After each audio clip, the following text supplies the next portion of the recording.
বিজেপির অনেক নেতা বলছেন, এই যার ব্রাহ্মণ সক্রিয়র কথা বলছিলেন সুজিতদা, তিনি তার ঘনিষ্ঠ মহলে বলেছেন যে আমার এই বিজেপিতে ভালো লাগছে না।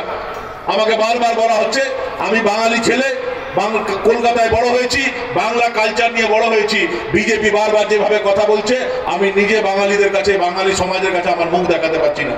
আমাকে অন্যান্য সব জিনিস বলা হচ্ছে।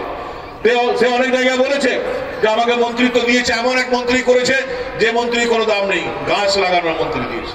আচ্ছা বলুন, আমরা তো দেখেছি পঞ্চায়েত গাছ, আপনাদের অঞ্চলে কারা গাছ লাগায়?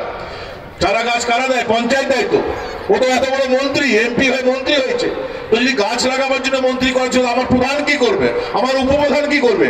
অঞ্চলে গাছ লাগাবার জন্য তো আমার প্রধান আছে, উপপ্রধান আছে, বন কর্মাধ্যক্ষ আছে। তুমি এত বড় মন্ত্রী, এত বড় এমপি, তুমি গাছ লাগাবে? ওই কাজ ওকে দিয়ে তুমি গাছ লাগা, তারপরে ওকেও কোনো কাজ করতে দেবে না, বাঙালিদের পক্ষে কথা বলতে দেবে না, বাংলায় কথা বলতে দেবে না। বলছে নাকি দিল্লিতে বেশি বাংলায় কথা বললে তাকে ধমকে বসিয়ে দেওয়া হয়, বেশি কথা বলবে না। আমরা আহ্বান করেছি যে তোমার যদি ভালো না লাগছে বিজেপিতে, দিদির সঙ্গে চলে এসো, দিদির সৈনিক হিসাবে আমাদের দলে এসে কাজ করো, আমরা তোমার জন্য একটা জায়গা করে বাবু সুপ্রিয়।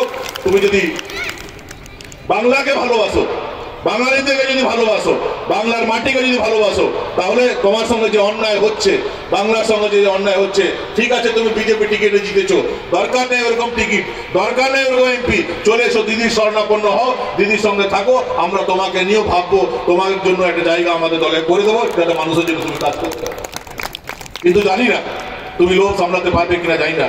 যেহেতু তোমার আগে পুলিশ, পেছনে পুলিশ, মন্ত্রী হিসাবে যে সুখ সুবিধা পেয়েছো সেটা তুমি ছাড়তে পারবে কিনা জানি না।